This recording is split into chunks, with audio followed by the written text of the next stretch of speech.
So next thing we're going to do is I'm going to show you to do how to add the EasyBib add-on. Your social studies teachers are going to ask you to write papers. They're going to ask you to cite your sources. Now, one of the ways I write papers is I take the information I know and I write it down on a piece of paper. And if it's something I know that I don't believe other people would know, or it's a very, very specific detail like a figure, a statistic, a date, or something like that, I'll go back and cite it. Now, you guys, a little bit different. You got to learn to crawl before you walk and walk before you run. So what we have here is just a little bit of information pulled about Vietnamization. That's what we're going to discuss right here. And we got to cite our sources on Vietnamization. So the very, very cool thing about Google Docs that you already know is when you go to Tools and Research, you can research topics on the internet right from Google Docs. And there you go, on the right-hand side. You can always go to Wikipedia and learn the conversational knowledge. Usually, if it's in the first couple paragraphs of the Wikipedia article, at the very top, that's the stuff every American should know. You're not responsible for every American's level of knowledge on history. Don't think that you are. If it's the stuff below that, that's the nitty-gritty.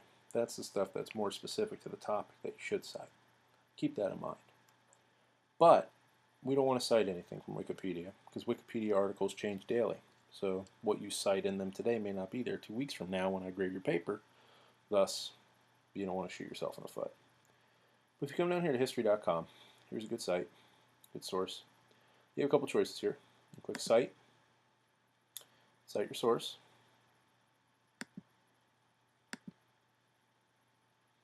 And what it will do is it'll come down here and automatically cite your source for you. My finger's a little quick on the trigger. I didn't need all three of those.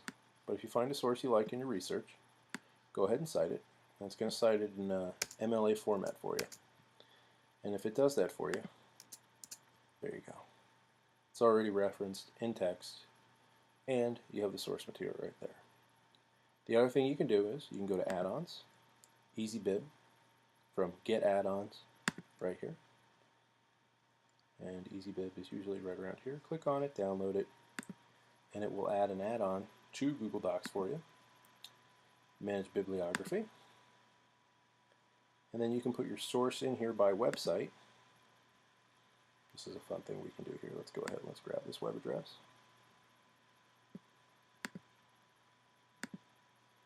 Paste it into the URL. See if it's the same. Search. Select. That's from earlier. Add bibliography to doc. And there you go, you have a works cited right there. So two great ways for you to add citations to your paper if you're writing it on Google Docs. Now, obviously you're going to want to read the material that you're researching instead of just clicking the cite button and put a bunch of random citations in there. Realistically though, it's a fast way to add citations to your paper and cite your sources. Now, if you're pulling stuff directly from the research, make sure, let's just jump back here, let's go to Tools, let's go to Research, let's go here. Make sure you find something that you enjoy, something that you read about it, right? Something that you want to add. Maybe we just want to add this sentence about him bombing Cambodia. Right? Copy. Jump back here.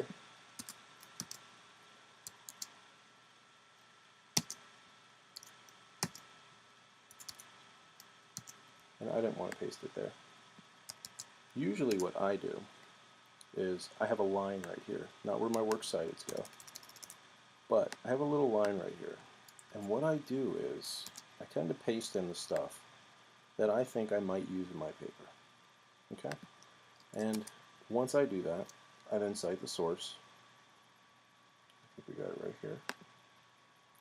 And I now know that that's right there, source 2. So if I'm ever writing a paper about this, if there's a real author, I can then come in and say, you know, author 2012 says he expanded the war by ordering the U.S. and the South Vietnamese troops to attack communist sanctuaries in Cambodia. And then you can just put the authors in there in a citation. There's a bunch of ways to do it.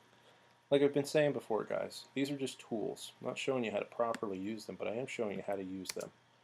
How you research is completely up to you. But these are two really great tools in Google Docs that will help you cite sources for your teachers on your papers. Makes your life a lot easier. Okay? Keep that in mind. Remember, there's no right or wrong way to use this tool.